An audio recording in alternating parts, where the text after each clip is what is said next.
on this computer? Good. So welcome.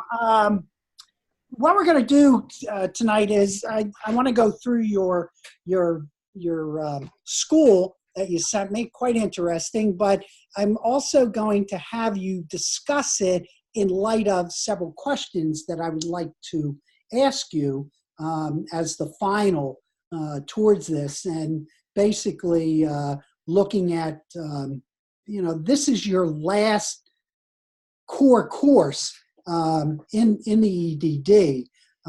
The first one obviously was the iceberg was 800. Then you did 845, which was Theory U. You did 804. You've had 802. Have you had 802 yet?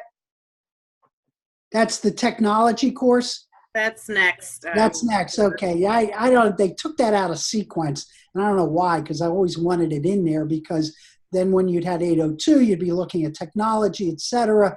And then obviously the 801, which is design thinking and looking at that. So just to kind of look at this, and then you will get 802, which you'll be looking at technology issues as it relates to your leadership. And so again, just to remind you, which obviously you know, this was the challenge that was out there, and it was designed to integrate, the learnings from 800, 801, 845, and then really get you to begin to think about what design thinking is, but more importantly, think about the future of what schools will look like. Did you get the email I sent you that had my Twitter account on it? I think I sent out. Yeah, and if you went in there, I wanted you, the two that I posted in there had a lot to do with a critique, and I will say a negative critique on that movie and what that school's doing, et cetera. So I wanted to give you, another point of view that, not for you to drink the Kool-Aid or anything, but it's important to look at divergent points of view as it relates to school design, et cetera. So if you did not see that, do go out there and read that. This gentleman does a very good job on blogging about really diving into the hype on all types of things related to schooling. So I thought that would be really good for you to look at. And, just don't take all of this stuff as gospel, but mainly take everything you're learning with a grain of salt. And I really mean that, because I think that's important as you develop critical leadership thinking. So, a little drum roll. So here it, okay, no, stop. It was supposed to stop.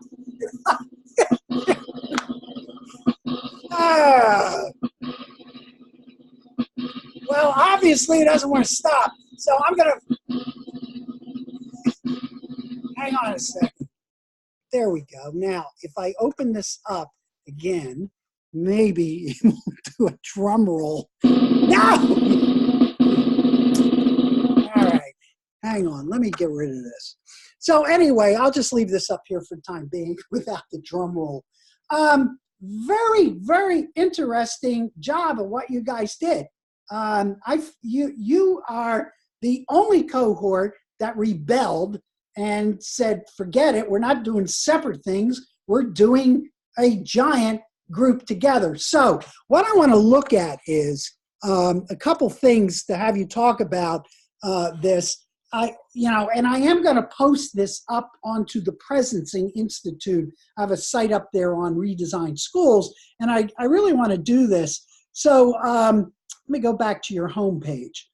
So, and I like this, and you did not have to have this up here. It's not getting you any points or anything. I got to, I'm looking at, oh God, look at that picture.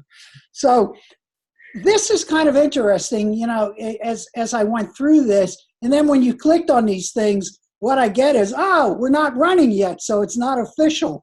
So I thought that was good. But I like the idea of what you're doing, of making this a reality in terms of this. Now, the thing I just want a little bit of discussion about, let me put my glasses on so I can see what I'm doing. So this idea of the hub. So when I look at this right here, tell me what's going on this right now.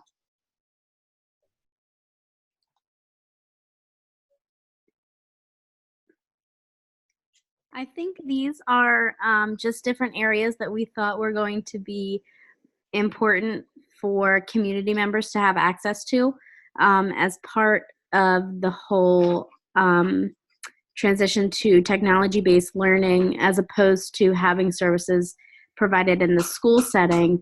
If those opportunities were not available in the school setting, since we're doing technology, we wanted to make sure that we still had all of those opportunities available for parents and caregivers, as well as students of all different ages, to still access special education services that they may benefit from, access counseling and mental health services, as well as do some modules as far as career pathways, kind of like things that would provide information as far as what students are good at, what they might benefit from, as well as community health and virtual reality. So when I look at this, are you basically, is the team, and I'm looking at you collectively as a team, this then, to one extent, when I look at this entire, the hub, that really, this thing goes beyond the structure of traditional K-12 and even higher ed, and moves into a place of learning for an entire community? Yes, that's the idea. Okay. All right. So the services, so for example, special ed services, would they cater to, let's say people who have Down syndrome later in life, like when they're 30 years of age, and then connect those services to career pathways? Is that what you're thinking about? Yes, that's the idea. Just providing those services, because once students age out at 21, they're kind of off on their own, Right. which, is not always beneficial, and not everybody can access competitive employment. So having those, opportunities and services available for lifelong learners was kind of the idea there. Now tell me about virtual reality.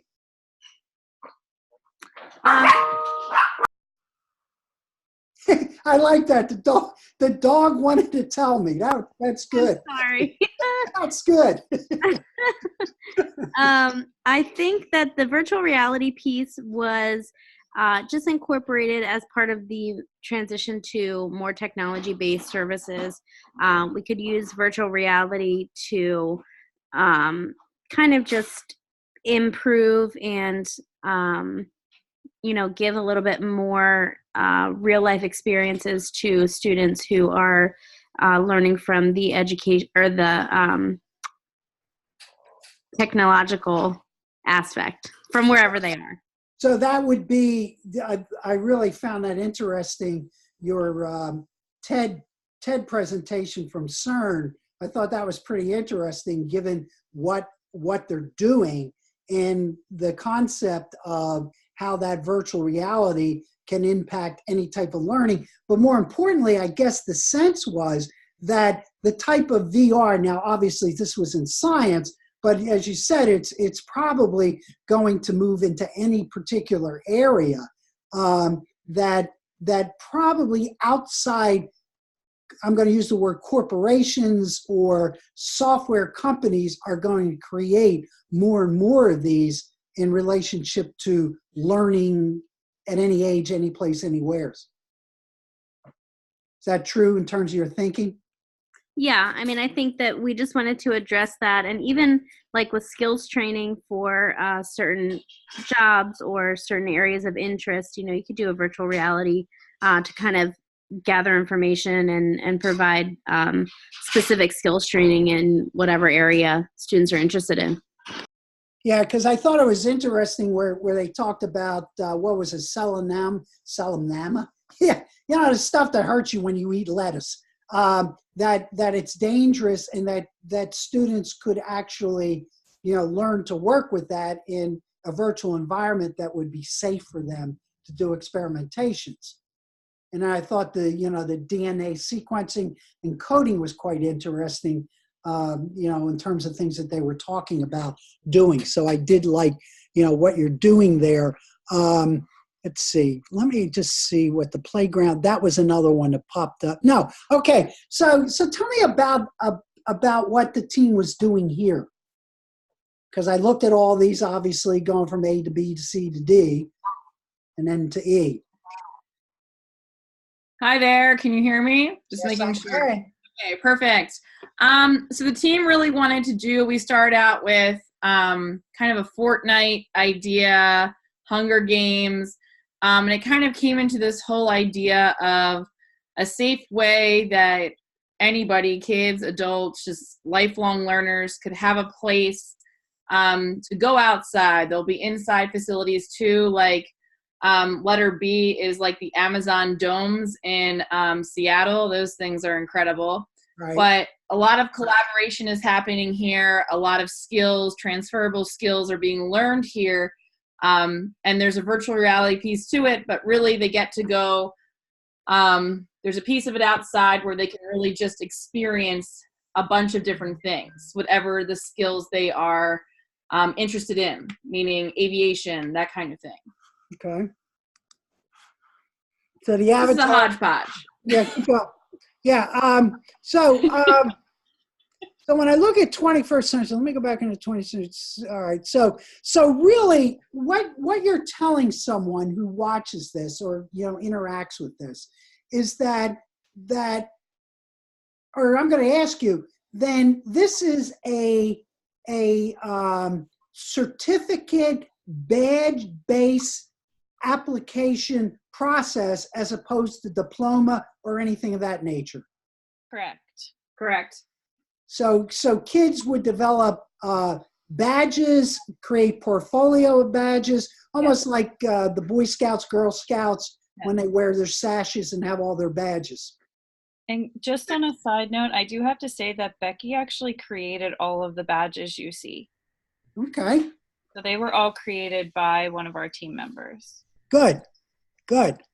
And so, but again, what you're telling me is that the assessment development within this is no longer necessarily traditional assessment, but will be the application and demonstration through the number of badges that one would get, and that would be the assessment protocol for every student, and in this, any not student, any learner within this environment.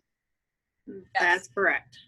So do these badges impact like micro-credentialing?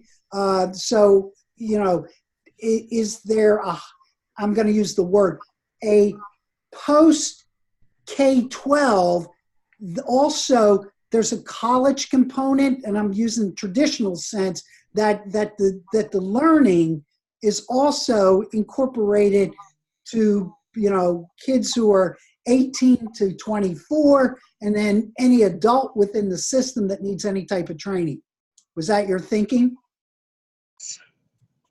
So under the 21st century learning, that was kind of conceptualized as more of a higher education, maybe high school type of curriculum, for lack of a better word. And then we had the Lil U's, and that was more geared towards the younger students.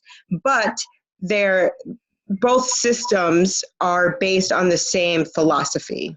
Okay. So but again, if you follow the concept of structure shapes behavior over time, would the younger children and the younger learners that they would experience application and probably generate an assessment process that again would, I'm going to say, mimic the adult or the advanced learner badges. Were you thinking that way? We definitely were thinking of it that way. And actually, Amanda did a really good job of kind of connecting that for us, for those who weren't really fully understanding what badges were. She kind of went over what it looks like, how to build a curriculum underneath, and how to make it more advanced Okay. as that process. And that's what we referred to as that leveling up.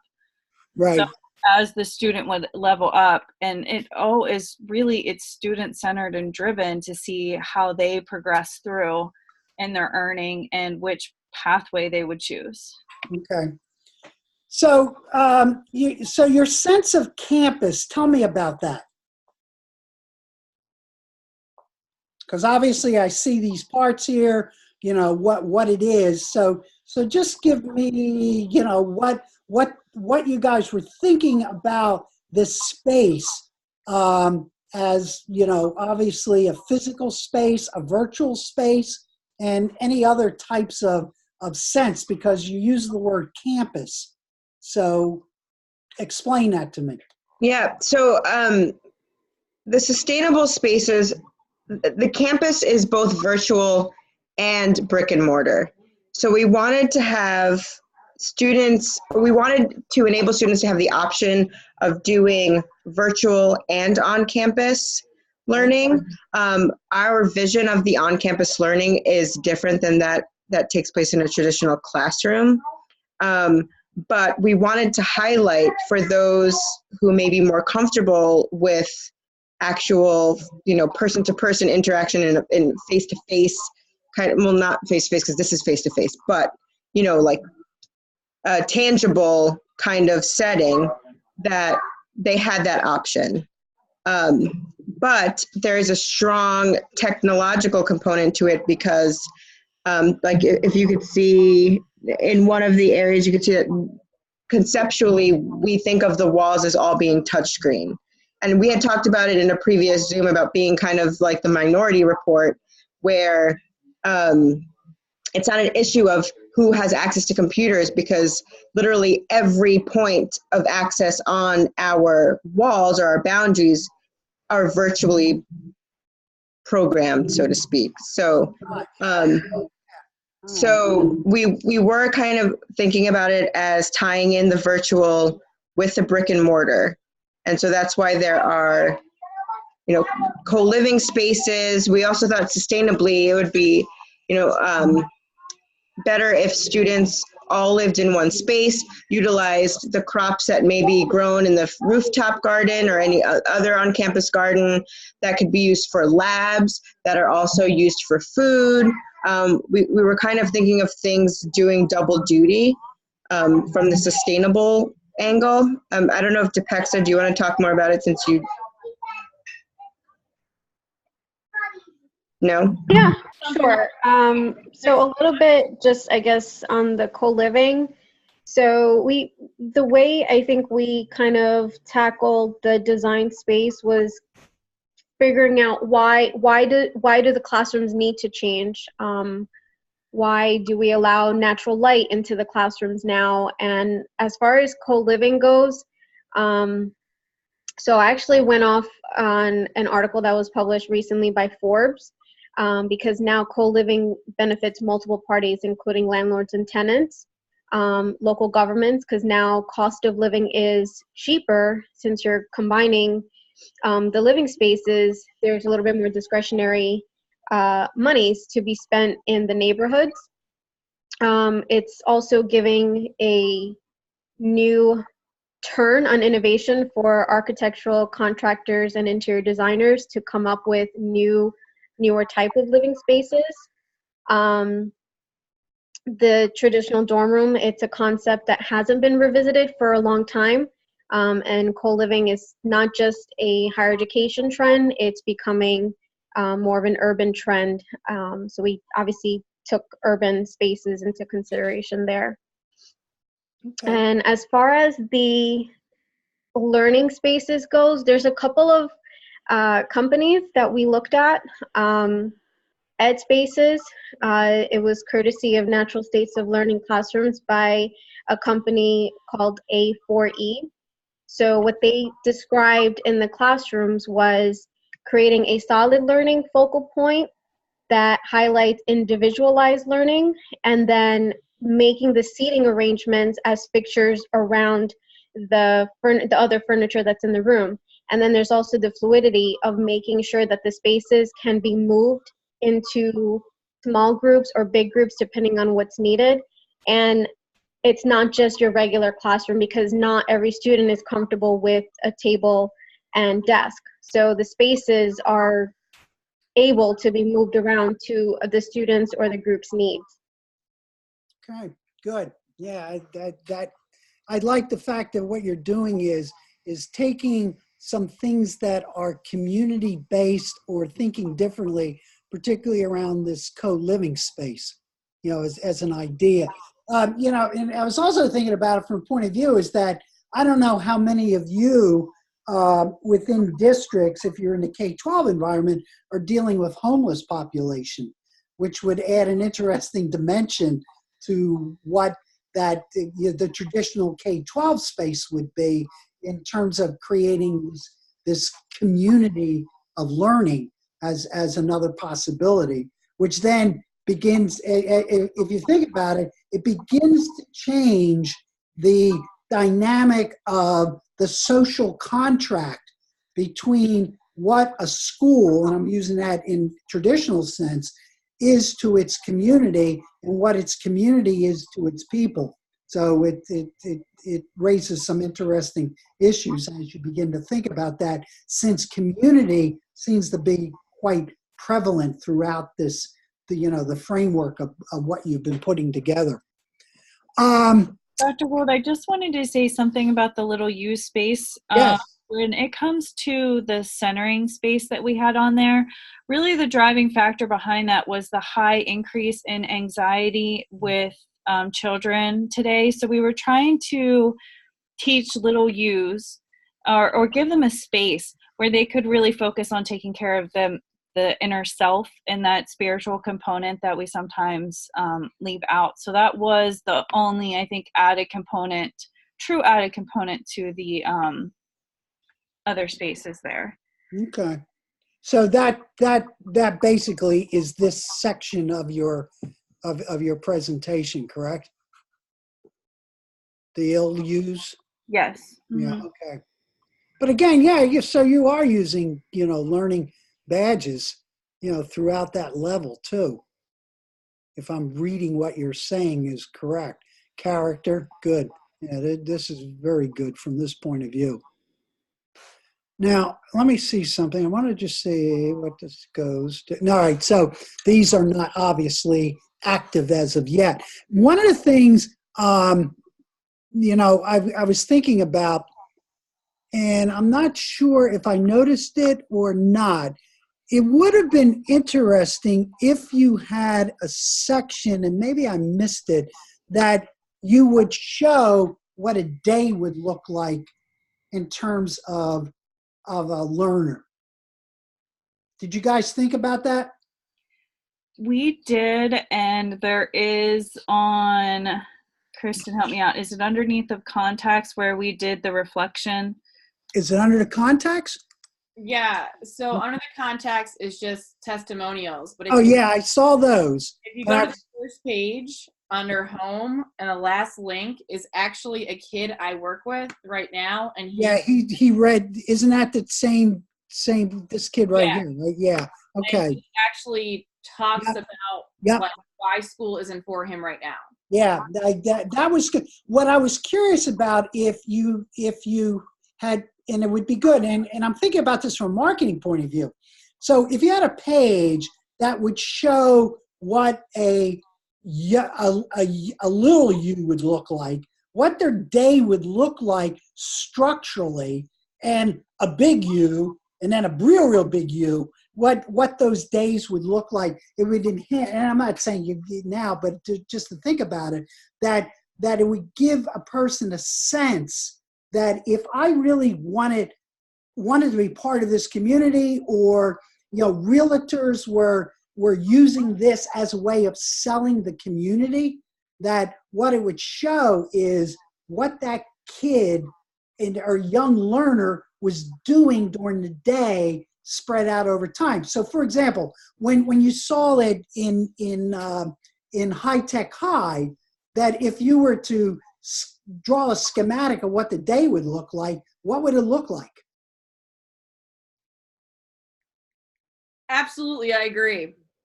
We had talked a little bit about that. I don't know if it ever came to total fruition, but there was a brainstorm about like what a little you would look like in doing aviation, whether he's 7 years old versus a person who's 37 years old in aviation, and kind of what that would look like. So there was conversations about like building that timeline. So it never came full cycle, but I agree with you that it needs to be on there as a point. Well, you know, and it's interesting you're saying that. As I was thinking about it, think about it from prototyping, an activity of prototyping, that as you began to drill deeper into this and now got into the structure of what a day would look like for everyone within the system, that would help you to really begin to develop an iteration of possibilities of what it would look like. So I'm just saying to you, it's kind of interesting that you said that. Had you carried it out more, it would have been kind of cool to see what that would be.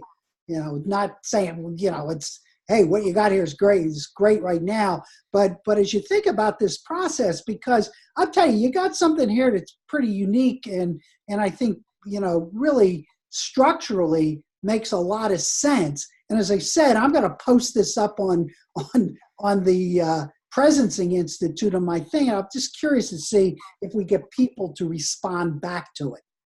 You know, that will be interesting, because I like, you know, I really think you did an excellent job of putting this together. You can see the collaboration that had to go into this to create something like this. You know, so overall, I'm quite pleased with what you have here. And now what I want to do is shift in to a series of questions that I now would like to, you know, get you to focus on. And hopefully the drum roll will not be here, obviously, because I'm not going to have it up here. So now I want you to kind of like, let's get in a little discussion. So what I'd like you to talk about is what did you learn from the relationships between, you know, or not between, among the different courses that you've been utilizing here as you developed your design? So give me some feedback on that. What happened to you as a team? I'll start and people can jump in. I found it to be very much of a roller coaster ride. I think what resonated with me was the 10 faces and how each of us brought something different to the table and kind of what that looked like overall. I think faces kind of changed with what we needed and how to keep the engine rolling. So that was kind of my reflection. Okay. I agree with that. I kind of think that we all kind of brought our own face or faces of innovation to the table, but we also were very flexible and molded, you know, to what the team as a whole needed to make this happen. Okay. For me, in terms of strictly speaking on the content of all the courses, I think that 800 was a great introduction to systems thinking. And then for 845, we learned about prototyping, but being someone who wasn't really necessarily experienced in that, 801 provided that opportunity to have experience in prototyping, specifically with this project. I don't think I've ever done something like this where you kind of conceptualize an idea and then really work towards seeing what it would look like in reality. So I thought that it was a nice buildup between 800, 845, and 801. And I didn't necessarily see the connection originally when I was going through the syllabi, but once I experienced the courses, it's like, oh yeah, that connected. Oh yeah, that. So that was neat for me. Good. I totally agree agree with you, Sasha, because that's where I picked it up too. At first, I did not see the connection, but as you go through, like in 845, prototyping didn't mean anything as much as 801. It's like telling a foreign kid, how a vacuum works, and when a kid actually used the vacuum, you figure it out, right? So that's what happened for 801. It just evolved there for me. But it's a great connection from 800, 845, and 801 for me. It's a lot. I learned so much, and with a great cohort team. Okay. So I think that the biggest thing that I learned was I truly understood what the voice of judgment, cynicism, and fear were as we worked through this as a team, because there were various times where I had to stop and sit back and reflect and make sure that it wasn't my voice of fear that was holding me back from going, descending up the U. Like I was almost stopping myself sometimes by saying, oh, that's not possible. And I started saying, this is possible. How do we make it happen? And it was really became apparent that our whole entire cohort really started to truly embrace what innovation meant and creativity. There was like this one point, and it's actually giving me chills right now. There was this one point where it almost seemed like we were in the same space together, and it wasn't like, it just like that whole time disappeared, and everybody was so collaborative, and we were really moving forward in a direction that we weren't sure where it was going to end, but we knew it was going to be good at the end of when we were finished. And then somebody brought up, oh, well, we can go back and do this, and we can do this. And that's where you started seeing that rapid prototyping kind of coming into play of just really embracing innovation for what it is in creativity. And it was amazing. And I got so much closer to the cohort by doing this. Okay. I think for me, I definitely agree there with Mandy. I did not see the value in doing a whole cohort project. And I know in personal, like intergroup conversations, especially maybe with Sasha once or twice, I was just like, this is crazy. I don't see how we're really going to align 4 disparate ideas into one cogent plan. And I had a lot of the cynicism.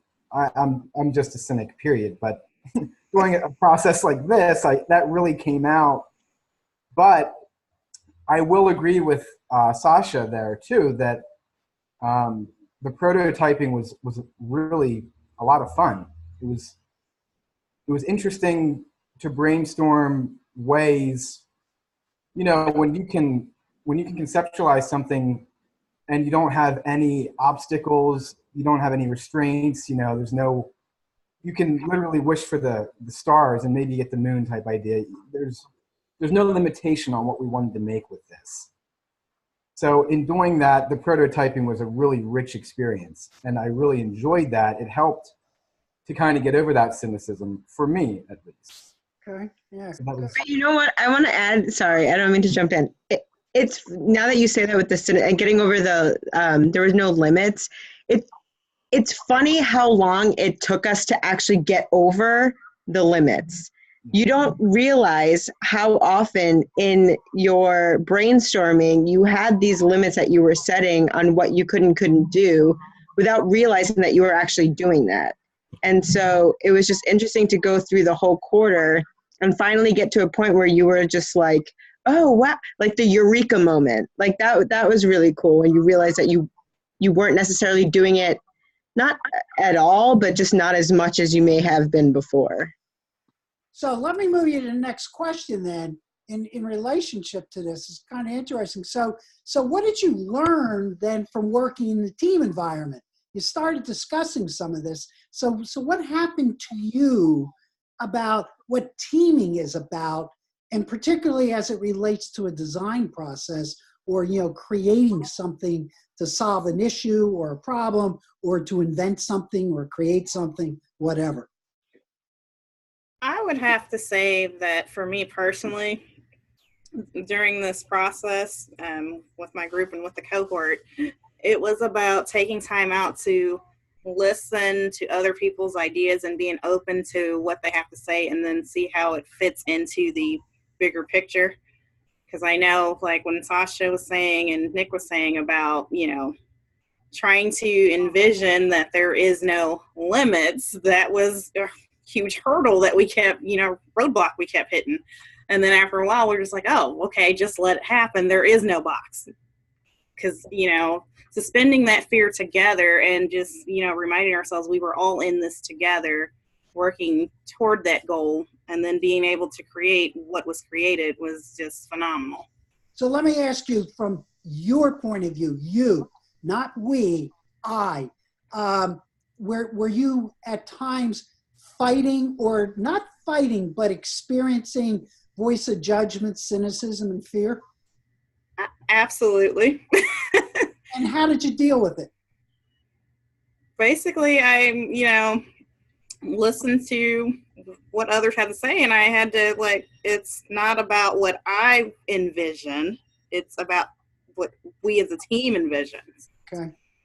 So I had to get rid of my own preconceived notions about what my vision was to get to the bigger vision. Yeah, it's kind of interesting because listening to what you guys are saying, remember 845, as I said to you, was mainly learning how to go down the left side of the U.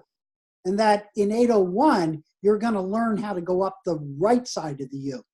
That how to develop listening from an empathetic point of view is very critical in overcoming those three voices. So that's good. Yeah, it's cool that you said it that way. One thing I found interesting was in the beginning, it was almost like we were trying to create a safe space to throw these crazy ideas out. And we would almost justify whatever we were throwing out there. We're saying, okay, this is just a thought, or this might be crazy, or, let me get this out first. And then by the end of this process, we were just saying whatever crazy thing came to mind without the justification piece of that anymore. Because I feel like we created this place where it was safe to just be as out there and as outlandish as possible, because we realized that some of our best ideas came. Yeah, and think about that in light of your readings in Puccio, in terms of understanding that distinction between when you need to be divergent and when you need to be convergent, in relationship to that. And it's kind of cool to hear you say that, because one of the hardest things about brainstorming is to do just what you said at the end. Just let it flow. Because in the beginning, it's more artificial. And then once you kind of let go to allow the freedom to explore possibilities without any, repercussions or that's a stupid idea or anything, the more the team trusts that, the better it will work for you. Cool. Okay. Other thoughts about the team environment? I do agree with you, Dr. Gould, about the trusting part. I'm trusting in nature, and I know I had my little judgment along the way too, but my only judgment was how are we going to get it to flow with the flow of all our different minds and different thinkings and different parts. But once you start listening, and that's a part of, not judging, but just listening. And I listened to everyone as we had our cohort groups and, discussions. I felt like that trusting part came in where I know they will pull through on this, because the ideas that was flowing was bigger than us. And I know once we put it down, it will happen. So that fear just went out the door, in just a few weeks. Yeah, because I'll tell you, I had no expectation. I had no idea what you guys were going to do since you revolted in the first place. And I was just curious to see what was going to happen with this. And, when I opened that up, and that piece of paper, and then went to the links, man, I said, oh, wow, this is pretty cool. I can tell you that because after doing this, 9 years now, and seeing all types of prototypes emerging, this is right up there with, the top. And you can tell just from what you're saying, the way I looked at it and could follow it and just see the interaction and the dynamics of that site that you created. You would never been able to do it if what you just said was not true. I'll tell you that right now. I could tell you, I think this cohort is going places. And I hope you come up with a bigger challenge sometime along the way. There you go. I'm good. Well, you got a good model out there right now. You know, that'd be interesting to keep trying to develop it or see what happens and, you know, find some good venture capitalists out there that would willing to invest in, you know, developing these types of ideas. So that's one of the reasons I want to put it up on the Presencing Institute, just to see how people react to it. So, yeah, so from the teaming point of view, then the next question I just want to pose to you then is basically this, is that, so what did you learn about the relationships between creativity and leadership from this project? Because that's the essence of the course. I'm going to start because I had a hard time with this project, and I feel like for a while I was the glue holding this baby together, and it was extremely difficult because I had to get people to buy in, and that was difficult, and I had to become very creative of how to talk to different people, or I had to figure out what people I could do for people and what people could bring to like the group in general. So I'm going to use Becky, for example. Brilliant mind she has. And her and I collaborated one night, and I just started spinning ideas off, and she whipped up something that was just in my mind in a different state. And I found through this whole project, it was very difficult for me, but the end product was awesome because everybody bought in by the end, because it was not true at the beginning. I knew people did not buy in, and you're kidding yourselves if you thought you bought in at the beginning, because you didn't. Well, let me ask you this question. Did you buy into it at the beginning? No, I thought it was crazy. I thought it was absolutely crazy. And we heard your hesitation, so we were kind of like, we're not sure which direction we're going to take. I did not buy in, and it took me probably 2 weeks ago and a fight with Mandy to finally buy in, because I didn't get it. And then once we started spinning ideas, we both got it, because I couldn't understand what she was thinking, and she could not understand what I was thinking. And I knew if we didn't buy in, nobody else would truly buy in at that point. So you two are the linchpins. I don't know about that, but because you just said to me, if we two couldn't buy into it, no one else was going to buy into it. I will be honest with you, Dr. Gold. I knew there is an underlying trust that this cohort has with Kristen. She has an ability. She is that true collaborator that can just the cross-pollinator. I mean, it's amazing to watch the way that she is able to talk with people. I, on the other hand, am not so good. I'm not so good with that. I'm learning. She's teaching me a lot. But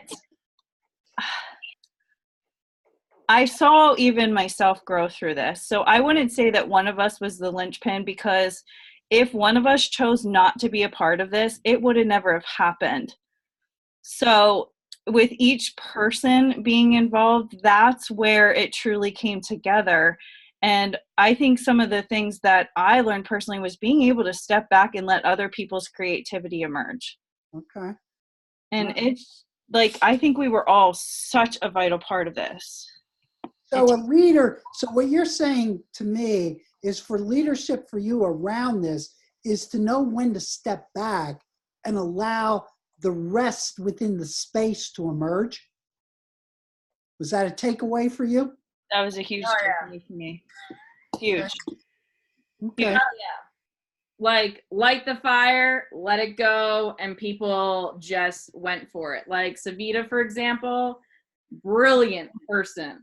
And her ideas didn't get to show, I think, for my group, until the very end, when she had all these great ideas and she so wanted to be a part of it and feel like she contributed. And that was a huge thing in my mind, of everybody wanted to contribute something and feel a part of something. Okay. All right. I was gonna add, I don't know if it was not necessarily creativity and leadership. I think it was more us as maybe a group trying to take ownership of what we had already done, which I think left some of us a little hesitant to let go of the creative parts, like the intricacies that we as a group, like group 4, for example, the things that we came up with, and realizing, okay, we have the chance to expand times 4. And I think it was really the ownership of what was already created, to let that go, to say, okay, this will fit in to a bigger picture. So I don't know if it's mainly, for me, creativity and leadership. I think it was creativity and letting the ownership go. So as you say that, what it was really jumping into my mind is that you really are telling me that you, plus the whole group, really understand what a system is. Because a system's what? What do we say a system is? I personally see it as interconnected without barriers. Yeah, it's relationships. It's patterns of relationships. Remember that's really all a system is. Because we talk about schools as being a system, but a family is a system, a social organization, a church. They're all systems because what they are they're patterns of relationships between human beings. And what I'm hearing you say is that part of leadership, and because this was dealing with a creative process using a process called design thinking, that what you're learning, what I'm hearing you say is that you're learning that it's all about allowing the whole to emerge, allowing the parts to interact in a way that they're coming in to creating a whole as opposed to parts. Because what you guys did, remember, I said you got 4 separate teams, and what did you guys do? We link it together. Yeah, you said, no, we want to do this collaboratively as a team. And, and that's what I just said. Oh, okay. This is the first time this has ever happened, and I'm going to let you go with it. And obviously it turned out quite well. Well, because we had strong links to, we had Christian there who was, collaborating with everybody and coming back with feedback. So we were always saying to know. We know what the other teams were doing and saying and how they feel about it. And as well as Mandy there, it's awesome that we had this kind of relationship that they would be like, on the Zoom session, okay, tell us whatever, we're going to type it in, we're going to put it in. So ideas were flowing, and you had people who were behind the scenes working hard to keep that flow in the right boxes, but at the same time, it was a lot of different ideas, but condensing, we had a diversion and conversion happening at the same time. But we had people involved who were very good at what they were doing behind the scenes to put this all together. Okay. So because what I want you to think about is in terms of this program that you're in, that for me, one of the most important things is that you had systems, and now you had Theory U, which gives you the ability to co-create and develop co-relationships that will lead to empathetic feeling, getting rid of downloading, so that the possibilities of letting go to let come. And what you told me was, for some of you, you were able to literally get down into a presencing moment where all of a sudden, it didn't matter, because what was going on in that space you were creating, it allowed something to emerge.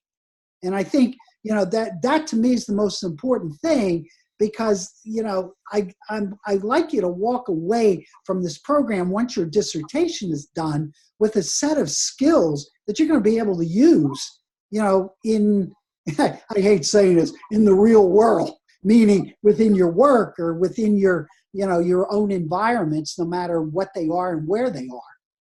That you have that. Because in the last question then I really want you to think about is, through this design activity then, what did you learn about the blind spots that are related to your leadership development? So process that a little bit.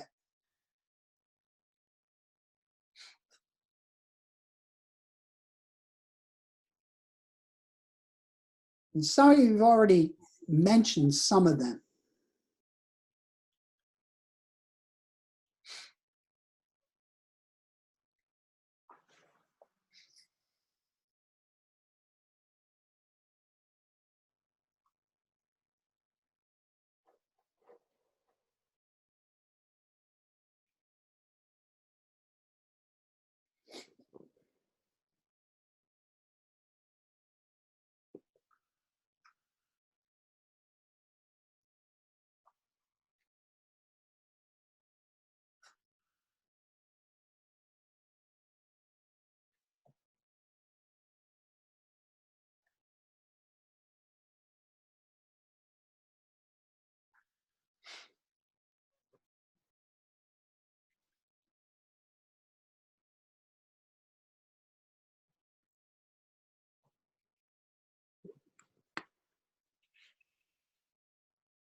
I'll start. I'm surprised. Just the awkward moment of silence for too long. Yeah. So silence is good. I know. And I know people are pulling out their books right now. So Yeah. I I think for me, my blind spot for a while was just maybe judgment of judging what I would deem in my personal life and my professional life, the alphas in a situation, hey, this is, my opinion, this is the way it should be, and kind of how to get everybody to listen. Sometimes I'm like, why don't you get this? And I'm judging, but they think they've got it. So I think through this experience, I kind of had to work through a variety of different personalities and how to get all on the same page. So in your work, obviously you don't have the voice of judgment at any time, right? No, I'm a special ed teacher, so everyone. Yes. No, but when you're saying that, as you think about that, do you see that as let's say you're in a faculty meeting and you're working with colleagues, is that a blind spot that now you're aware of? Oh, absolutely. Okay. You sit in a faculty meeting, and not that I would ever do this, but you just want to punch someone in the face because you're like, why don't you get it? And why are you speaking out of turn, so to speak? Okay. But now I'm like, oh, I get it. You have no idea what's going on because you're dealing with something totally different in your world that I don't even understand. So, Okay. yeah. So help me understand why you think that way, right? Yes. Mm-hmm. Yeah. All right, good. Any others in terms of thinking about of what you're now more aware of about your own blind spots, or what you might consider a blind spot? Because remember, that's what Otto really talked about as being one of the biggest problems with leadership today, are the blind spots, and we're not aware of them. So for me, my biggest blind spot was not having enough faith in myself at times. And I know that may sound completely crazy, but before I would come up with an idea or share it with anybody, I would write it down in a notebook, because I was like, okay, this is probably way too far out there and people are going to judge me. It was just that whole, I was truly afraid of how people would see some of the ideas that I wanted to share. And I noticed that I did the same thing at work, or I would tell somebody else to present it so that it didn't always come from me. Even at work, I do this, I'll tell people oh, what about this, and then they run with it. And I realized that I needed to start to take ownership and realize that when I make mistakes, it's all part of that learning process when it comes to being creative and change and adapting. And it's through those mistakes and I'm going to learn a lot more. Okay. Keep on being afraid, I'm not going to go there. Okay. Others? I think for me, it was not being able to convey my thoughts or positions the way I had envisioned them in my head. It just didn't come out right in words. So having to clarify and try to get my group members to see things how I did it that was something I had to deal with. And is that something that, as you think about it, carries over into your, your professional life? Yes, it does sometimes. Yeah. Okay. And I think part of it is, the fear of, hey, what are they going to think about my overall idea? Because I may think it's brilliant, and they're like, hey, what the hell are you talking about? Yeah. One of those scenarios. All right. Okay. I think my blind spot, and it's different for me from work versus home life. I do have different blind spots, and I think being a parent, that happens. But I find that I observe. I'm a big observer. I would sit back and try to take it in what everyone is doing before I could put my 2 cents in. So I do that a lot at work too, rather than jumping. I would ask everyone else what are their thoughts, what are they thinking, how would they like to see it forward before I put my coaching in. Whereas at home, as a mom, I would jump right in without, regardless of what or who, if I feel that's the right thing my kids should be doing or saying.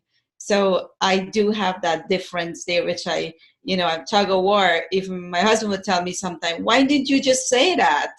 And I was like, well, I'm not sure. He said, you would have done it at home. So I have that difference between work and home. Well, just remember that if your children invite you to dinner, you're going to say, I'm not cooking the meal. That will never happen. They invite me so I could cook. So other blind spots. I think one of the blind spots for me, and this definitely is related to my job and my work, but doing this activity, I think, helped me to get some clarity on it. The distinction between, so the Gallows textbook talked about the difference between managing and leading. Mm-hmm. And for me, I personally feel that a great leader is one who has already mastered managing. Yeah.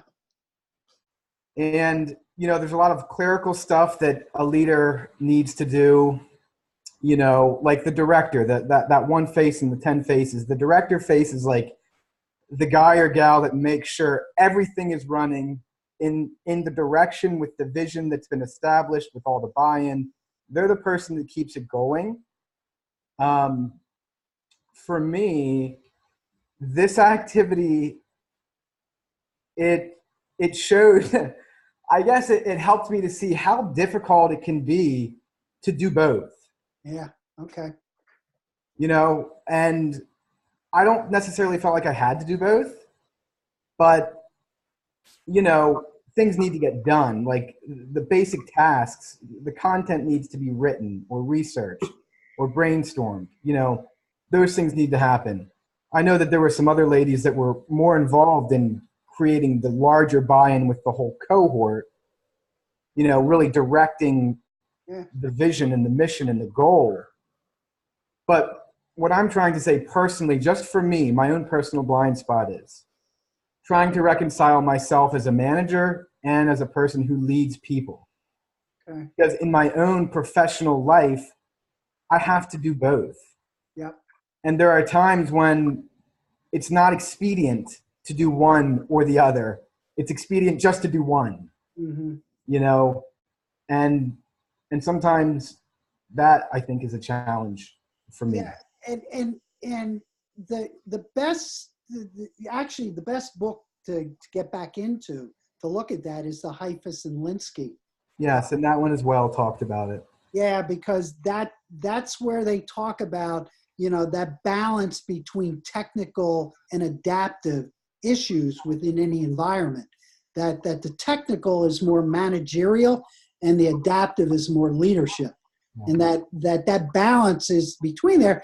And, like for I'll tell you myself, that one of the issues that at times I had, even as a superintendent, my tendency was to be more leader than manager.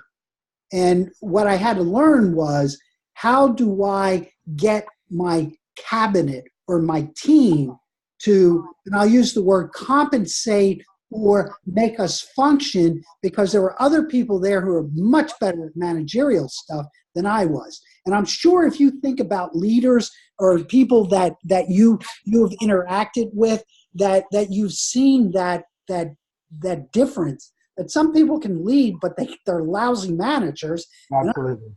And other people are good managers, but man, I'm not putting them in charge of anything. So that balance becomes very important to understand that. And our own tendencies are, if you think about it, and then that's where I think the 10 Faces give you some insight into that. And again, remember, the 10 Faces are only self-analysis of how you view yourself. And so what's important about that is, okay, like some of you guys are set designers, some are, anthropologists, some are, what those 10 are. But the more you have an understanding of self, then these blind spots begin to emerge, and then you can develop the strategies to deal with them. So, I think that's very, very true. I like how you pointed that out, and all of you need to think about that. Very critical.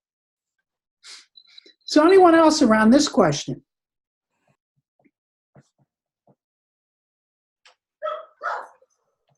I think, oh, sorry. No.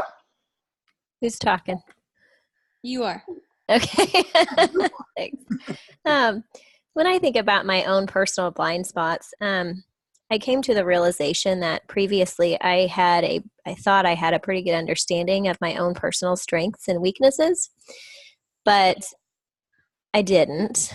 And meaning that, I tend to be kind of a quiet person and an observer, and I thought that was going to be something that was really detrimental to me throughout a process like this. But I'm also finding now that I'm, the person that can sit back and watch and think, and I'm going to think things through, and then, that makes me a creative type. So it makes me a problem solver. It's not necessarily just a weakness being a quiet person. So I'm learning how to take what I previously thought were just weaknesses and turn them into something that makes me stronger. Yeah, and what's interesting about that is if you develop good cohesive teams. So a person like you who sits there, and I'll make this assumption, you sit there, you're processing information, and then later on, all of a sudden you come up with something, and people look at you like, what? Wow, you can really think. People feel that way, and it surprises them. But what becomes more important is, as a leader, that when you have a team, that you have people who highly reflective, they concentrate on it, you give them time to process the information, and then but give them the space to allow that to come out, what your thought processes are. And it's not a weakness, actually. It is, it's a good strength. The problem is you got to make sure that a team understands that there's going to be people like you as opposed to people who, who are like Kristen, who take control, and do it, which is fine, but the idea is that there is awareness of those differences within a team, because that's what makes a team cohesive. It really does. It is, and it's just nice to be able to, step back and realize that, what you thought were your weaknesses aren't necessarily that, and figure out ways to spin them and turn them into something that, can be, useful for everyone. So, good insight. So overall, though, again, as I said to you, I just wanted to hear, some of your thoughts about this process, what it does for you. My takeaway from this is that all of you went through different stages. You felt it, you were wondering what the hell's going on here. And then all of a sudden, collectively, you started interacting with each other. You were at different levels. Other people came on differently. And that in the end product, though, is that when you look at the product that the team created, it does show that I think you felt what divergent, convergent thinking was. You understood the structure of systems and how mental models play into that. You understood, the idea of co-sensing and co-presencing, and co-creating, that's there, that you've said to me that at different levels you've experienced that, and that what you're taking away from this, and what I hope, even down the road for some of you, that you might even explore this deeper into, the idea of creativity, its impact in leadership, or design thinking, and what it might have to do with getting a staff to, think about change process or initiating change process as some areas to study, even in your dissertation or parts of that. So, I'm hoping that as you walk away from this course, that eventually, the books I've given you are not textbooks per se. They're there that you can keep and utilize and will find valuable, particularly going forward. And especially if you think about Dan Pink's material, around motivation, because, Kristen, you're a special ed teacher, and one of the problems with special ed a lot of times is that it's been influenced greatly by behavioralism. And then when you read Dan Pink, he sort of tears behavioralism apart a little bit. Not saying that it's totally bad, but in many situations, it does not lead to intrinsic thinking or motivation. And that's something I think we got to think about in terms of how we organize our spaces for kids to learn. And I think your design definitely is one that lends itself to that. So any final words before I put up my last slide?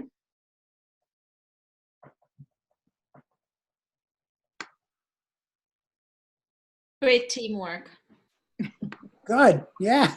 So in terms of creativity, I don't remember if I showed this in 845. Some of you might have seen this, if not. But I do just want to end it on a kind of a note about creativity. And as we come into holiday season, I just think this is kind of an interesting little endpoint for us, to think about this overall. What is the most astounding fact you can share with us about the universe? The most astounding fact is the knowledge that the atoms that comprise life on Earth, the atoms that make up the human body, are traceable to the crucibles that cooked light elements into heavy elements in their core under extreme temperatures and pressures. These stars, the high mass ones among them, went unstable in their later years. They collapsed and then exploded, scattering their enriched guts across the galaxy. Guts made of carbon, nitrogen, oxygen, and all the fundamental ingredients of life itself. These ingredients become part of gas clouds that condense, collapse, form the next generation of solar systems, stars with orbiting planets. And those planets now have the ingredients for life itself. So that when I look up at the night sky, and I know that, yes, we are part of this universe, we are in this universe, but perhaps more important than both of those facts is that the universe is in us. When I reflect on that fact, I look up. Many people feel small because they're small and the universe is big, but I feel big because my atoms came from those stars. There's a level of connectivity. That's really what you want in life. You want to feel connected. You want to feel relevant. You want to feel like you're a participant in the goings-on of activities and events around you. That's precisely what we are, just by being alive.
So I basically want to wish you all a happy holiday season.